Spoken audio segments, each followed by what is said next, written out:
किसी को भी दहशतगर्द कह देना और उसको मार देना, ये किधर का इंटरनेशनल कवानीन की जो है वो पासदारी है। ख्वाजा आसिफ साहब हमारे वजीर दिफा ने इसका मुंह तोड़ जवाब दिया। पाकिस्तान ने जवाब दिया है राजनाथ सिंह साहब की जो कल वाली स्टेटमेंट थी उसके हवाले से, और मैंने वो जवाब देखा है दोस्तों। बड़ा ठंडा सा, मीठा सा, पोला सा, हल्का सा, जिसे कहते हैं ना, बयान दिया। और जैसे एनर्जी से जैसे राजनाथ सिंह ने बात की है, पाकिस्तान ने कोई बात नहीं की।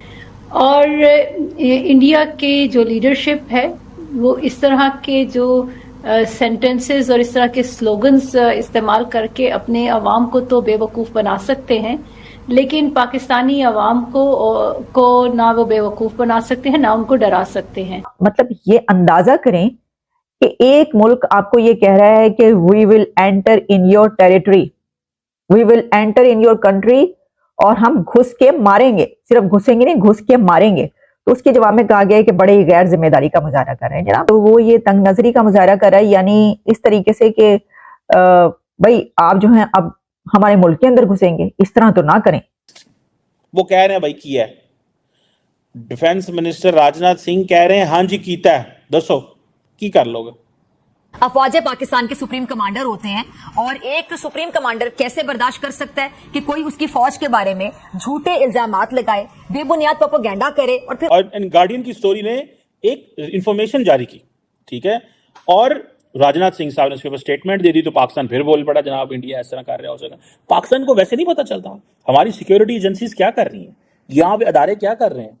सिर्फ ये है कि जी डिफेंस मिनिस्टर साहब भारत के बोलेंगे तो हम बोलेंगे। भाई ट्रांसनेशनल असैसिनेशन कैंपेन है, आपने कहा यूएई इन्वॉल्व है, क्या बात की आपने यूएई से। जय श्री राम दोस्तों एंड जय हिंद दोस्तों। वीडियो क्लिप तो देख ली होगी। राजनाथ सिंह के एक बयान ने पूरे पाकिस्तान को हिला दिया है, और वो बयान क्या है? घर में घुस के मारेंगे। और 20 आतंकवादी जो पाकिस्तान के अंदर आतंकवाद करके छुप गए थे, उनको पाकिस्तान में ढेर कर दिया, और अब इनको वार्निंग जारी कर दिया कि घर में घुस के मारेंगे, नहीं तो अपनी दहशतगर्दी ख़त्म कर दो। अब ये बयान पाकिस्तान के अंदर बहुत ज़्यादा वायरल हो रहा है, और इसकी वजह से पाकिस्तान में हड़कंप मचा हुआ है। तो पाकिस्तान के लोग हो गए, पाकिस्तान के मीडिया पर्सन हो गए, क्या कह रहे हैं इनकी बातें सुनते हैं, फिर मिलते हैं वीडियो के बाद। चलिए स्टार्ट करते हैं। पाकिस्तान ने जवाब दिया है राजनाथ सिंह साहब की जो कल वाली स्टेटमेंट थी उसके हवाले से, और मैंने वो जवाब देखा है दोस्तों। बड़ा ठंडा सा, मीठा सा, पोला सा, हल्का सा, जिसे कहते हैं ना, बयान दिया। और जैसे एनर्जी से जैसे राजनाथ सिंह ने बात की है, पाकिस्तान ने कोई बात नहीं की। मैं तो पहला सवाल जो पाकिस्तान से करना चाहता हूँ, मैं इस पे इंडिया को नहीं ब्लेम करता, मैं अपने लोगों को ब्लेम करता हूँ। उसकी वजह क्या है भाई? इधर दुनिया CIA और मुसाद और KGB और पता नहीं क्या क्या दुनिया में क्या क्या करते रहे। कौन अपोलोजेटिक होता है? अपोलोजेटिक होता है कोई भी नहीं। अपना नेशनल इंटरेस्ट है उनका, वो अपने नेशनल इंटरेस्ट को फॉलो कर रहे हैं, बात खत्म। इसमें कौन सी आपने जो बात की?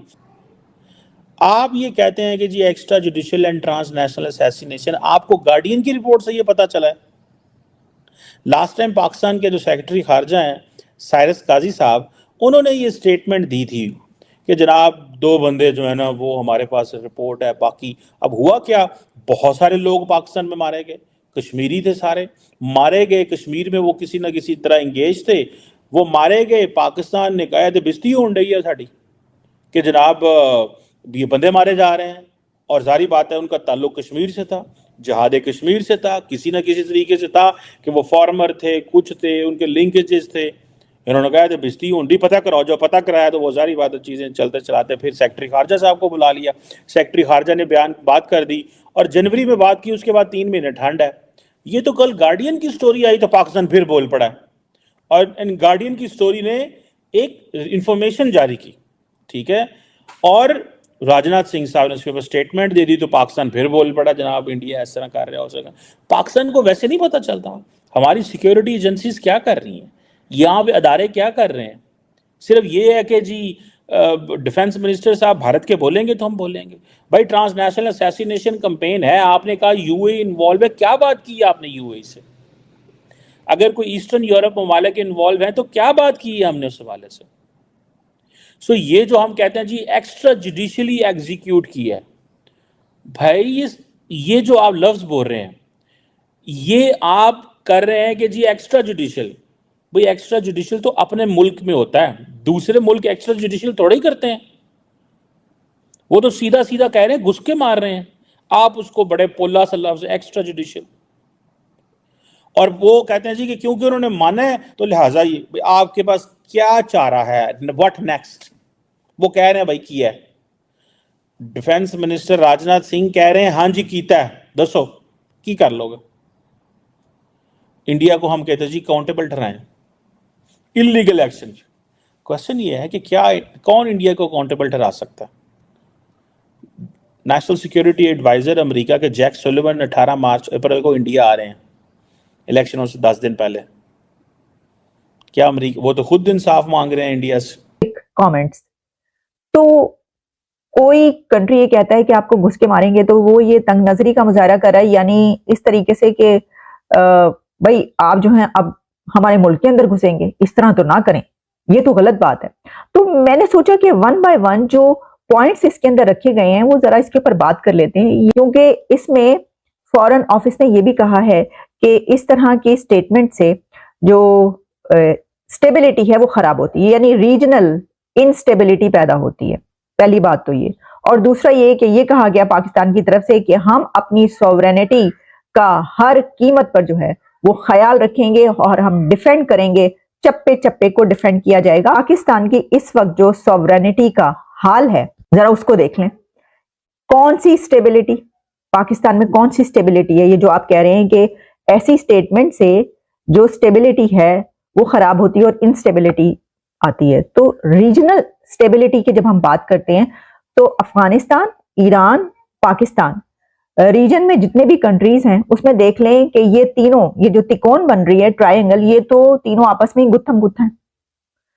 पहले अफगानिस्तान ने पाकिस्तान पर हमला किया, ईरान ने पाकिस्तान पर हमला किया, पाकिस्तान ने अफगानिस्तान पर हमला किया, फिर पाकिस्तान ने ईरान पर हमला किया, और फिर अफगानिस्तान की तरफ से टीटीपी आकर पाकिस्तान के अंदर हमले कर रही है और टीटीपी के दहशतगर्द जगह जगह फट रहे हैं, और उसके बाद फिर बीएलए जो है वो अलग से कार्रवाइयों में मसरूफ है। तो केड़ी इंस्टेबिलिटी और केड़ी स्टेबिलिटी? बात तो ये है, मतलब स्टेबिलिटी, कहाँ की स्टेबिलिटी? स्टेबिलिटी का तो नामो निशान भी नहीं है पाकिस्तान के अंदर।